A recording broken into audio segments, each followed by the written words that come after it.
We're less than a week away from the draft, so it's only fitting that we'll have Dan Viens of the Seahawks Forever podcast joining us. He's going to tell us who the Seahawks are picking 5th overall and whether or not they might move up or down the draft board. Jam-packed Blue Friday episode coming your way here on Locked On Seahawks. You are Locked On Seahawks, your daily Seattle Seahawks podcast. Part of the Locked On Podcast Network, your team every day.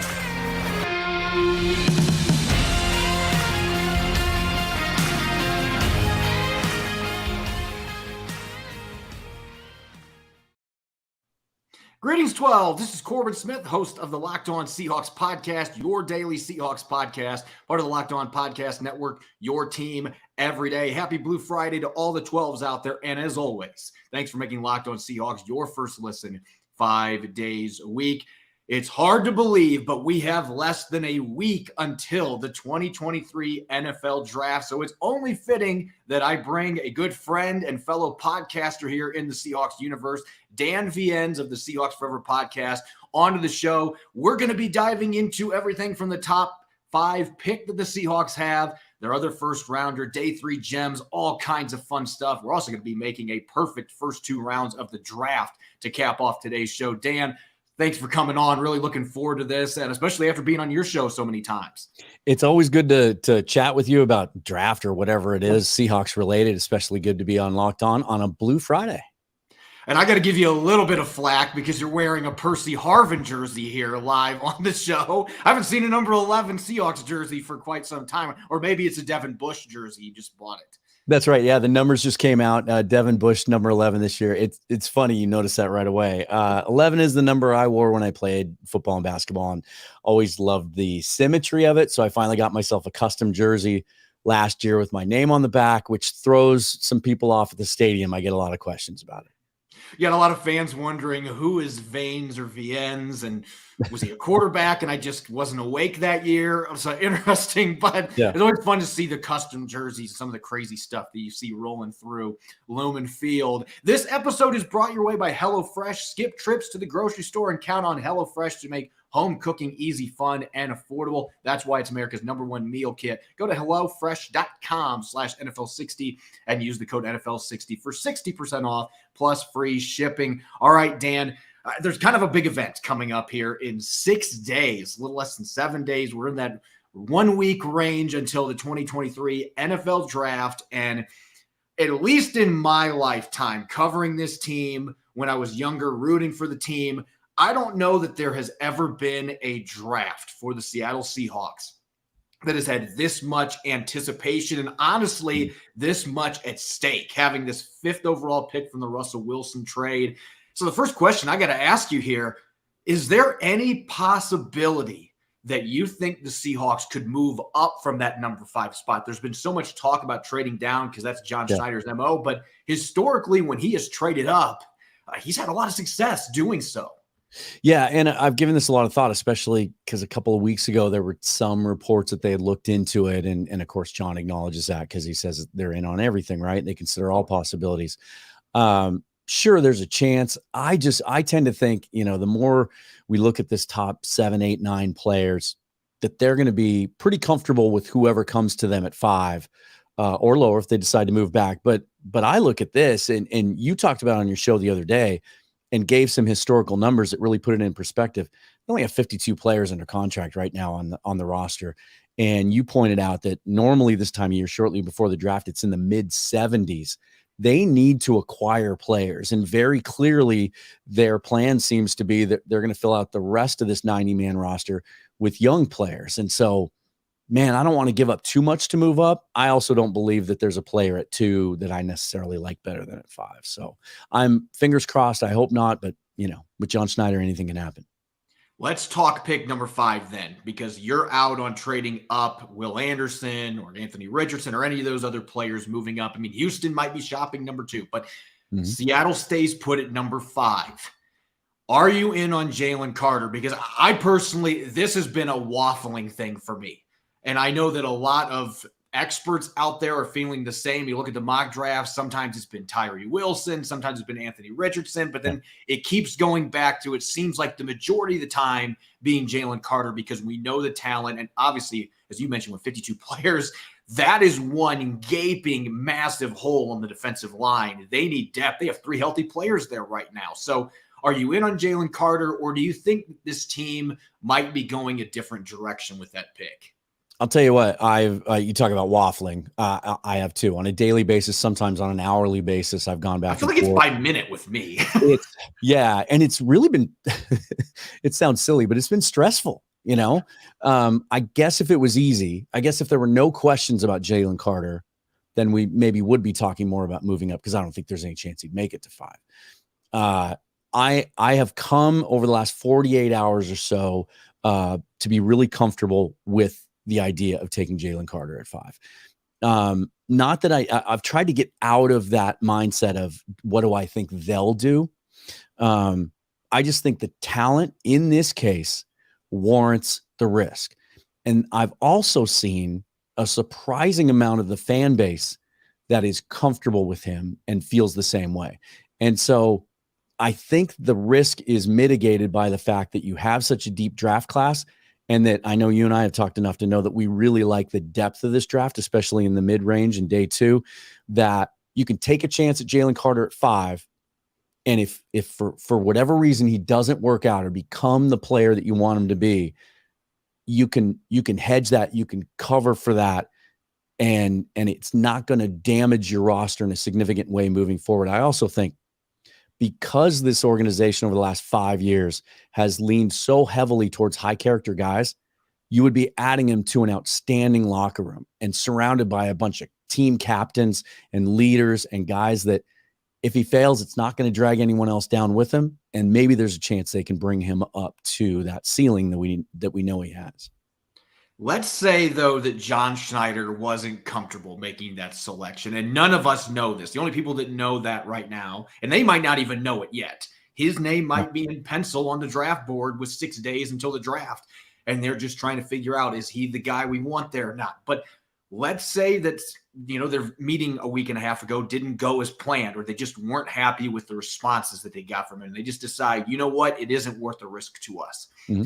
At that spot, if they're not picking Jalen Carter and Will Anderson is gone, what direction do you think they should go? What would be the best outcome in that case? If you're not going to draft Carter and Anderson's not there, what, in your opinion, is the best scenario? And what would be the worst case? Because it feels like there really isn't a bad option here necessarily for them. But at the same time, what would be the worst scenario as far as the 4 picks before putting them in a bad spot there if they're not going to draft Carter? Yeah. And it's funny. I think there's a little personal parallel here where, I was just reading Michael Sean Dugar today talking about how the draft board might not quite be finalized for Schneider and that he's going to lock that down over the next few days. I think I've gone back and forth on all these issues myself over the last couple of months. And I think I've solidified my psychological draft board. And that is, if not Jalen Carter or Will Anderson, I'm sold on Tyree Wilson, even if they stick and pick at 5.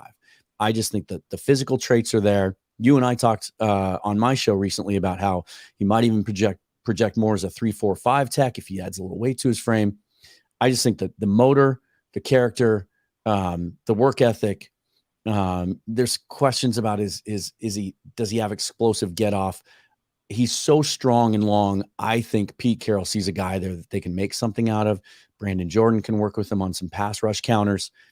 To me, he's the guy that's just the unique physical talent, far and above anyone else we could take there at 5. Worst case scenario, I have jettisoned or I have personally rejected the idea of a quarterback at 5 now, simply because I think this team has, for a team that's as close to being as good as we think they can be, coming off a playoff appearance, this team has significant holes that they have to address with players in this draft that can contribute this season.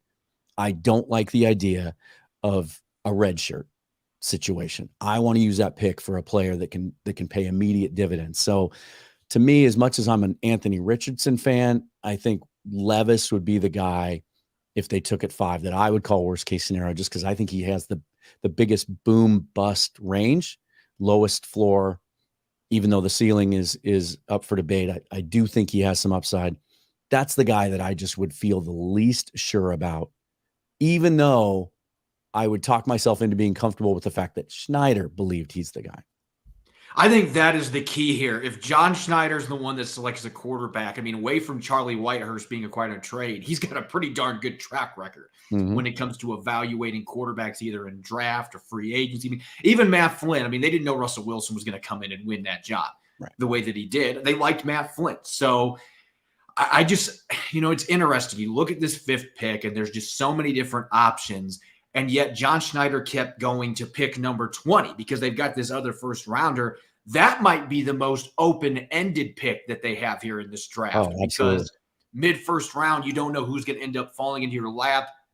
Who would be the ideal player that you realistically think could be there for the Seahawks at number 20? And is it a player that would fill a big need, or is it somebody that maybe is in a position that maybe isn't viewed so much as a need? I know we've had some discussions on this on social media. Yeah, 20 is the biggest mystery in the draft. And I think it has the highest likelihood of really ticking off some of the fan base, because the word reach gets tossed around so cavalierly. And I don't always think it's accurate. I think the ledge from 20 to 37, there's a lot of players in that range that we love, that we could see being perfect fits for what the Seahawks need. And there's a chance, whether they move down a little bit or not, that the Seahawks end up taking a guy at 20 that they love, that they simply don't think is going to last till 37, and that people are going to perceive as not being worth the 20th pick. To me, it could go any. I spent a lot of time looking at receiver there because I think that's where the run's going to start, and it's not a deep class. I've talked myself out of that. I've brought myself back to reminding myself that at the beginning of this offseason, Pete Carroll talked about being longer, stronger, bigger, and more dynamic up front. And he name dropped Eric Armstead and Nick Bosa of the 49ers. John Schneider said we need to get bigger and tougher up front in the trenches. They both talked about at the beginning of the offseason. And then we start looking at all the simulations and all the scenarios, and you talk yourself into different things. I've brought myself back to the basics. And I want a guy at 20 that can help you up front. And regardless of what you think of these guys, because there is such a wide range of opinion on them, I want a guy like Myles Murphy at 20. I've even been convinced again to consider Brian Brzee there. Talked to Emery Hunt this morning, and he's a believer in him. Or a guy like Keon White that not a lot of people think is a first rounder, but the NFL is invited to the draft as one of their top 17, which indicates they think he could go in the first round. I want a guy that can help us up front on defense. Yeah, and I think a lot of this obviously boils down to what happens with the first pick too, because if you end up taking Jalen Carter, that's going to have a ripple. Now, maybe you pick 2 defensive tackles in your 2 first-round picks because it's that barren of a wasteland behind Draymond Jones and Jaron Reed, who quite frankly is coming off of kind of a lackluster season. We're going to get to day 2 and day 3 related topics coming up next year. This Blue Friday episode of Locked On Seahawks is brought your way by Built Bar. Something exciting is coming to Built.com on April 22nd. I don't have all the details yet. I'm not an insider necessarily, but the excitement is real, and it's something you won't want to miss. If you know how Built works, they have the most incredible protein bars, and they amazing with unreal flavors in limited quantity. So mark your calendars and head to Built.com on Saturday, April 22nd to be one of the first to discover what all the hype is about. I can't wait to see what the new flavor is. Make sure to use the promo code LOCKEDON15 and you'll get 15% off your order. You're listening to the Blue Friday edition of Locked On Seahawks. I'm your host, Corbin Smith. Glad to be joined for today's episode by my special guest co-host, Dan Viens of the Seahawks Forever podcast, breaking down the NFL draft. A special thanks to all the 12s out there, as always, for making Locked On Seahawks your first listen 5 days a week. And gearing up for this draft, make sure to check out, we've got a brand new NFL draft newsletter here at Locked On. Luke Inman's doing a fantastic job putting that together. Check that out at lockedonpodcast.com/newsletters to find your free NFL draft newsletter. All right, Dan, we've spent so much time talking about pick number 5 and a little bit of time with pick 20. And obviously pick 5 is the most critical one. The Seahawks have not picked that high since before John Schneider and Pete Carroll arrived The 1 year of the Jim Mora era was the last time they had a top 5 pick. And unfortunately, that one did not work out. But this is a draft. You and I are in agreement on this. It might not have the star power at the top that we've seen in some other classes, but on day 2, there is so much talent at a number of positions. Which ones are you highlighting, looking at for day 2, that the Seahawks can capitalize on for players in the second and third round? And we've seen them get some superstars on day 2. What are some positions and maybe some players in those positions that jump out to you that you're thinking, this is the sweet spot that we attack these spots? Well, the easy answer is, whatever falls, right? The guys that value, guys that you weren't expecting to still be there that fit a position of need. But I love this range, and I love it so much. I said this morning, we have 3 picks on day 2. I wish we had 10 because there's so many players that I want. And you can't get them all. I know there's a couple of guys you and I agree on. Day 2, I think, is an ideal place because the linebacker class lacks guys that are true inside linebackers. I'd really like to see them address that on day 2, because if you get into day 3, you're talking about guys that are in some way, shape, or form on day 3 for a reason. Undersized guys, shorter guys that are more outside linebackers that are really square peg, round hole, and aren't really stack and shed, ready to play right away in the NFL. And so I know you and I agree on Jack Campbell. And Jack Campbell's a guy that my fear is, when I talked earlier about that range between 20 and 37, when I run simulations, he's usually not there at 37.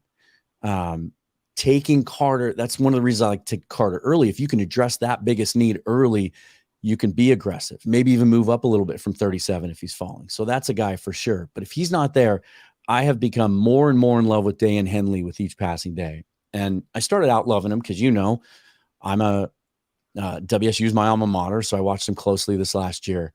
I've watched some of he's probably the best interview in the draft. Dude is just funny, really, really comfortable with the press and with his teammates and everything else, loves the game of football, and I think his best football is ahead of him as a linebacker. So he's one of them. I also think on day 2, you got to address that interior offensive line, whether you aggressively go center first or not.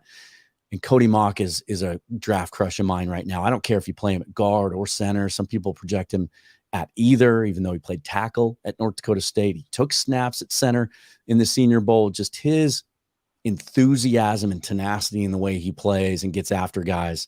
And another guy whose best football is ahead of him. He's a guy right now. There's some others I could give you, but those are 2 that really stand out right now for me. Yeah, I think we agree on both those players. Cody Mock is actually a guy that I think has a chance to be gone on day 1 because of that versatility. Mm-hmm. And I'll just give you an example. Last year, I believe it was Cole Strange going to the Patriots at the end of the first round from Chattanooga. Like, these FCS prospects, particularly the offensive linemen that are getting Senior Bowl invites, teams are extremely high on these players, and they go much earlier than people expect they're going to. And there's a pretty good track record with those guys being good NFL players too. And so I think that you are seeing that rub off a little bit on how teams are evaluating prospects coming from that level, particularly offensive linemen. Now, day 3, this is where championships are won. And John Schneider has typically been an ace in the 4th through the 7th round. And last year was one of his better drafts in that regard, getting a guy like Tyree Wilson in the 5th round. And they still like Tyree Smith. We didn't get to see him last year, but there's still some optimism that he's going to be a guy for this team. When you look at day 3, talking about the depth, what are the position groups that you're looking at thinking, you know what, we can maybe wait at that spot because there's a chance there's going to be some guys that have day 2 talent that are going to fall to day 3? And who would be a few of those guys that you're licking your chops a little bit like, God, can we get those guys 4th through the 7th round and add to this roster? Well, I think you look at skill position on day 3, because if indeed, as I touched on earlier, they're going to focus on the trenches early, then some of those guys are going to slip. And there's such a different group of wide receivers this year. There's all different shapes and sizes and flavors for whatever you're looking for. 2 guys in particular I like on day 3, and I know that you're in agreement on this first one. I'm a big Charlie Jones fan. The only skill position guy the Seahawks have had in for a top 30 visit that we know of. I think he's built for the slot, highly productive, 100 catches at Purdue. can return kicks and punts, something that's kind of lacking on this roster, at least lacking from a guy that can also play as an every down player. And Jaden Reed is somebody that I was not familiar with heading into the Senior Bowl, but might have been the most polished receiver from day one during the practice week and in that game, as a guy that can play inside or outside. Over 30 starts, really productive, 18 touchdowns, 2,000 yards, had some adversity in his life. And then I look at a couple other guys. I look at Motor on day 3. And there's 2 guys from Texas. I don't know why. I'd have to look up the stats. Did University of Texas have the greatest defense in the history of football last year? Because, man, they got some players that are going to come out in this draft. But there's 2 in particular up front I cannot take my eyes off of. And that's Moro Ajomo and Keandre Colburn. Ajomo's an edge guy that can play a little bit inside. Colburn's a true nose tackle at over 330 pounds. Those guys give you 100% effort on 100% of the plays. They've got some explosiveness. They get upfield. They can play the run. One scout that I saw quoted said that Moro Ajomo's run defense could be training tape, and it's what the Seahawks need. Both those guys, I think, would be tremendous value on day 3. And those are just a couple of the names that I just can't stop thinking about. Looking at this offseason, where it stands right now, and with the draft coming up next week, what have you loved about what the Seahawks have done so far? What has made you scratch your head a little bit? And what is the main thing that needs to be addressed in this draft to put a cherry on top going into OTAs? Kind of a loaded question here, but just really summon everything up. Yeah, I think the thing that I don't like, the thing that makes me the most nervous, I like the talent they added. I like every player that they brought in, and I can see what they're thinking with each of the signings. What I don't like is usually John Schneider is really good at hedging before the draft and filling out balance on the roster. So we usually go into drafts thinking, okay, there's obviously needs, but we don't have any gaping holes. We have 2 running backs on the roster. We have no healthy nose tackles. Defensive tackles a barren wasteland, and they lack depth at linebacker. And I'm just not used to going into drafts having to have those spots filled. That's what makes me nervous. But then, as I said, it also just makes me think that is going to be where they're going to focus on this draft, because they have to.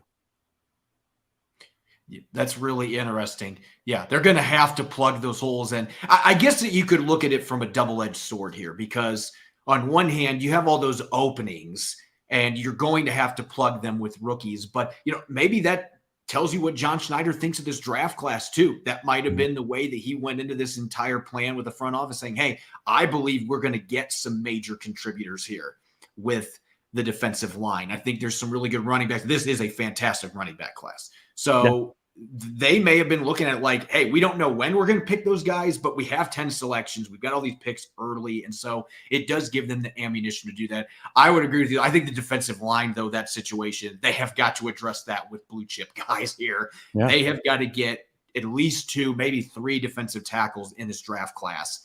That way they can fill out this line, because they just don't have money right now to sign guys. Maybe they'll find some flexibility, but that's the other part of it. If they had a bunch of cap space, or enough cap space left over that we could just sit here and talk about how after the draft they'll address that, then I'd feel a lot more comfortable, because you also don't want to run out there on week 1 later this season with 3 rookies playing up front for you. But they don't. And we know that John Schneider doesn't like to kick the can down the road. He doesn't like to be too aggressive in restructuring things. That's the part that makes me nervous, we don't have either of those things. They're both question marks right now. It's a little weird seeing them in this kind of a financial spot, but at the same time, we haven't seen them be that aggressive in free agency, especially going out and getting a big fish. So it's kind of, you pick your poison, because fans have been complaining, we need to be more aggressive early. Well, they did that, but now there's not a lot of financial flexibility for them to be able to continue filling this roster out. So there is a lot of pressure on this draft with all those high picks and having so many spots that they have to fill, those gaping holes that are on the roster. So Dan, the big question is, how are we going to fill out this roster? And we've got this really fun contest that we are doing right now here on Locked On Seahawks with our buddies over at Our Lads. And we're going to be giving out 5 PDF versions of their pre-draft guide. We're going to be handing those out, announcing winners later today on our social media account. And pretty simple. What we're going to be doing, Dan, you and I are going to put our draft building talents to the test here.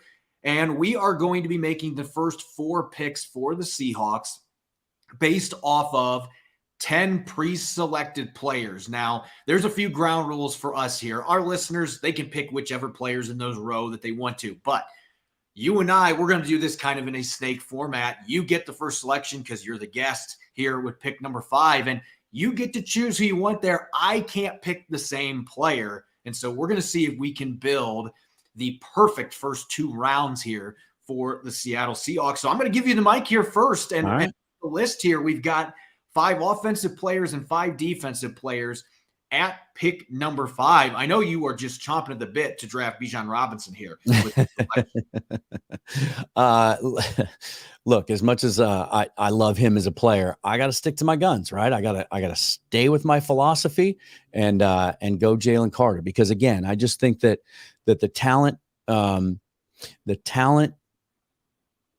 was going to use the word excuses the risk. It doesn't, but I think it does mitigate the risk somewhat, or it's worth taking a risk on, because when you take Jalen Carter first, it just allows the rest of the draft to fall so much easier to in line with what the Seahawks need to fill out later and fill some of those other needs. And if he busts, he busts. But I also look at it this way. What are the odds that Jalen Carter gets drafted at 5, shows up to camp, and just doesn't want to be a player, just doesn't end up contributing at all? At worst, he's a guy that plugs a hole, fills a need for you, shows flashes, but just doesn't pan out and become the player he wants to be, right? I suppose there are some skeptics that would say, well, he might go do something really dumb off the field and not be available to you.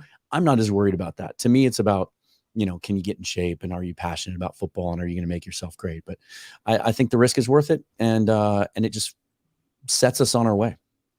And it's fitting that I would be the one that gets to pick somebody else, especially because if you've been listening to our mock draft at Locked On, which we posted yesterday, we've got every single one of the 31 picks. I actually made 3 selections with the Seattle Seahawks, and for the most part, I have been taken to the skewers by 12s because I picked another defensive lineman at pick number 5. And you and I have talked about it, Dan. I am much higher on Tyree Wilson, and it baffles me at this point.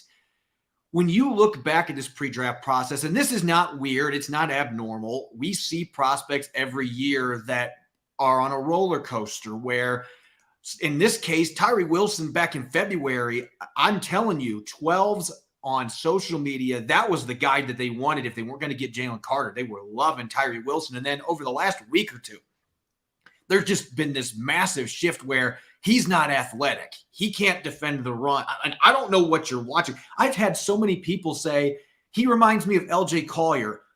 In what way, other than the fact he played in the same conference? Like, where are you seeing LJ Collier in his game? And the production is much greater than LJ Collier ever did at TCU. So I guess I'm ranting a little bit here. But my point is that Tyree Wilson is an incredibly athletic guy at 6'5", 270 that still is raw and has the ability to be a Pro Bowl, maybe even an all-pro caliber edge guy. And I'm not sold on the idea that he can't play outside linebacker in a 3-4 either. I've seen enough flashes. You work on that get-up being a little bit better. I think it's technical more than athleticism-wise. I think you get that figured out. Got him, you can move on kind of like they do.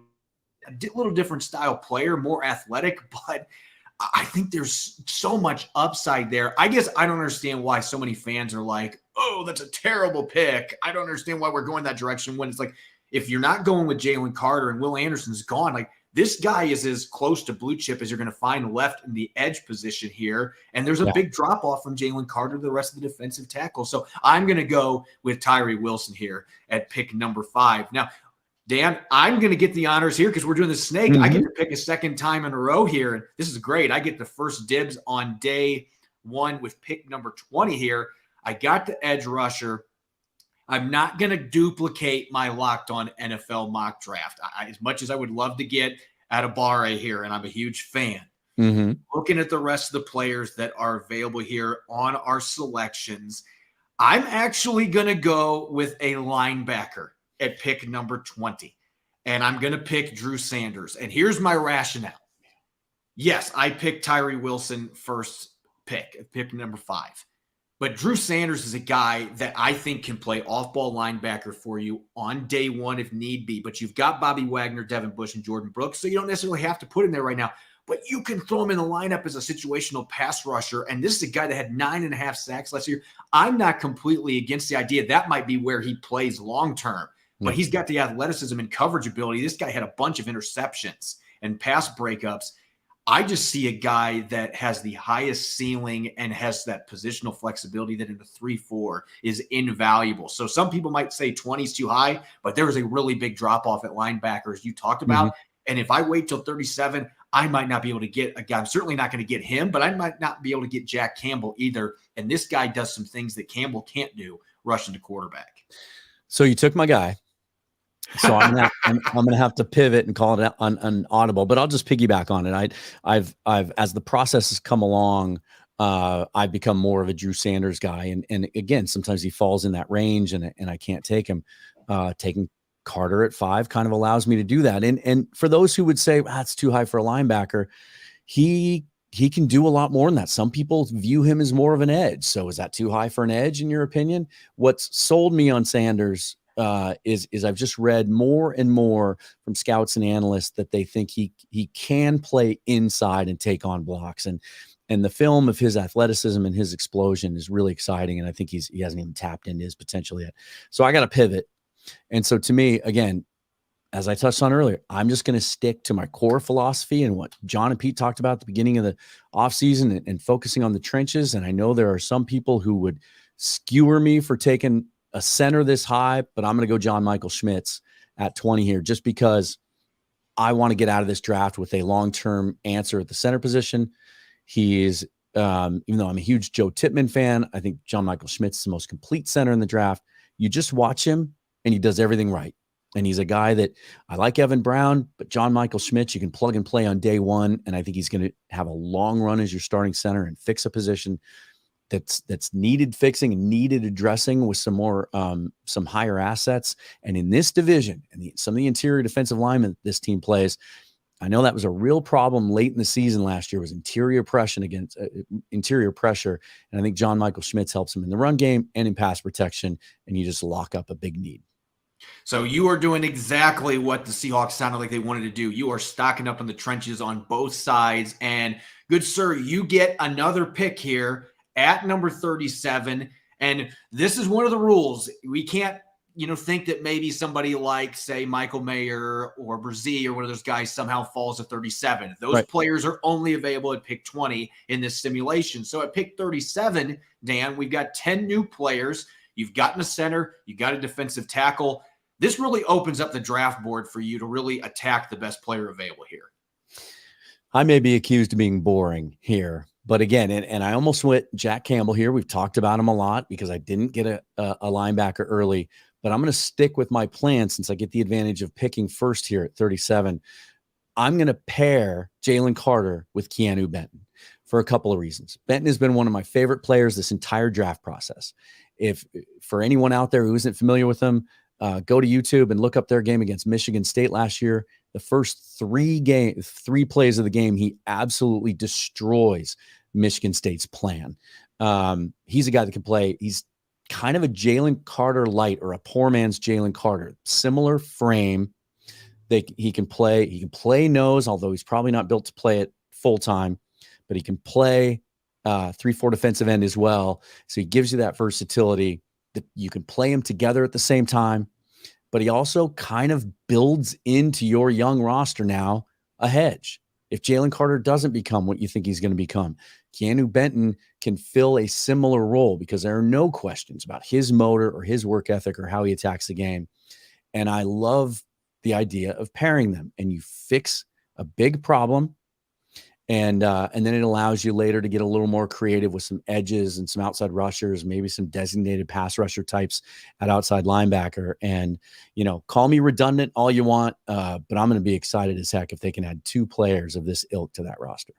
Well, you stole the guy that I was going to pick because obviously I have not picked the defensive tackle yet. And so that puts me in a little bit more of a bind here because there is such a big drop off after the first couple of guys at defensive tackle, at least in my opinion. It's one of those positions where once you get past the first handful of guys, then things get a little bit tricky. Looking at the players that are still available, I've got about 3 names here that really jump out. I already got a linebacker, so Campbell wouldn't make any sense here. I got an edge, so McDonald doesn't make any sense. I'm not sold on Keely Ringo at all, picking him this early. I just see enough things that kind of spook me a little bit with him, even though he's a really good athlete and he's got great size. It's not the sexy pick, but I'm getting my nose tackle right now. I'm getting Mazi Smith to put in the middle because I've seen enough on film with him. The numbers aren't there necessarily, but you watch the tape and you can see the ability to collapse the pocket. There's underrated athleticism there, and he is a great wall of Michigan there. Good luck running the football on him. And right now, Seattle doesn't have any nose tackles. So I think Keanu Benton could play that position, even though he's a lot smaller player. Mazi Smith is that more traditional build, but he's got underrated athleticism, and I feel like there's untapped pass rushing potential if the Seahawks can develop that out of him. He's already a plus run defender, and they need anybody that can do that in this category. So it might not be the flashy pick. I considered Jalen Hyatt there because imagine his speed with Tyler Lockett and DK Metcalf, but that would be a luxury pick at this point. I want that guy in the interior, the defensive line that can stonewall things. I'm not comfortable picking Smith in the first round, but 37, that would be about where I'd start to consider. So that's who I'm picking here. And with our last selection here in the simulation at pick 52, so I've gotten myself an edge rusher. I've gotten myself on the last pick, a defensive tackle, and I got myself a linebacker. So I have really been attacking the defensive side of the football. I'm going to take my boy Cody Mock here at pick number 52 because I am sold that you can plug him in either at center or right guard, and you've got a 8 to 10 year starter. That's the kind of player that I think we're talking about. Do I think he makes it to 52? I think it's a long shot because I think he's possibly going to go in the first round. But most mock simulators have him going in the late second, so that's where he's at here. I just love the tenacity. I love the personality he plays with. I love the aggression. I love the versatility. There's not much in this kid's game I don't like. He's really athletic too. So I think he comes in right away. You either pushes Phil Haynes to start right away, or he's taken over at center. He can play either one of those spots. And maybe he replaces Damian Lewis next year. But you've got yourself a guy that I think can be a long-term starter to pair with the 2 tackles that you drafted last year. Yeah, and on your last pick, I almost went Mazi Smith there because the pairing did make sense a little bit more with Jalen Carter and filling a big need. Obviously, love Cody Mock there. Thought long and hard now at 52 based on what I've got already of going BJ Ojulari. He's someone that I wasn't that high on early in the process because I kind of thought he was just a designated pass rusher. The more I watch him, his bend and what he can do off the edge in those long arms is really appealing. And I think because I went heavy defensive line early, as I kind of foreshadowed, you can get away with that and just use him, early on at what he does well now and develop that run defense part of his game. But I'm going to grab a linebacker. I'm going to take my guy, Dan Henley here. It worked out to where I missed out on Sanders because you Skyped him, or you sniped him from me. Couldn't take Campbell because really had to address that other need. I'm going to go Dan Henley here. I think he's a guy that talked to Emory Hunt about it this morning, really high on him, thinks he's the best inside linebacker in the draft. Greg Cosell, just saw an interview with him, and he's extremely high on him. And in that, he hasn't quite, he's 2 years into playing linebacker, and his coverage skills were maybe the best of all the linebackers at the Senior Bowl. Former wide receiver, has that feel for the game. 6'2", just under 6'2", he's been as big as 235. I think he weighed in a little less than that at the combine, 228, something around there. Just learning how to play inside linebacker, but he's willing. He's not afraid to get up there and take on blocks, but you can also, he can rush the quarterback, and he's just a guy that in his 1 year at WSU after transferring from Nevada, he just was always around the ball, forcing turnovers, recovering fumbles, couple interceptions. And again, I just love the dude's personality and think he'd be a great addition to that locker room. So I like the way he fills out my first 4. Our drafts were very similar. We had 3 defenders and 1 offensive player, and I just have a feeling that's the way that this is going to shake out. Now watch John Schneider pick like 4 offensive players, but they have to. They have too many gaping holes on defense. They have got to address that, and hopefully this shows the listeners of the show here that there are some guys on day 2 here, and this didn't have everybody. There might be some other players that could have been in consideration there, but obviously we can't put 90 pictures up here for prospects, but it really paints the picture, especially defensive tackle. The fall off, once we get past a few guys that were on that list, day 3, you're going to have a very tough time finding impact players, at least guys that can play on day 1. Maybe a few bigger bodied noses, but there's just not a lot of depth there. Anyway, Dan, this has been an absolute blast getting all those nuggets going into the draft and being able to put together these perfect draft builds here during this segment. Let our listeners know where they can hear you and they can listen to your amazing podcast. Thank you, sir. I appreciate it. At Seahawks Forever on Twitter and Seahawks Forever on YouTube.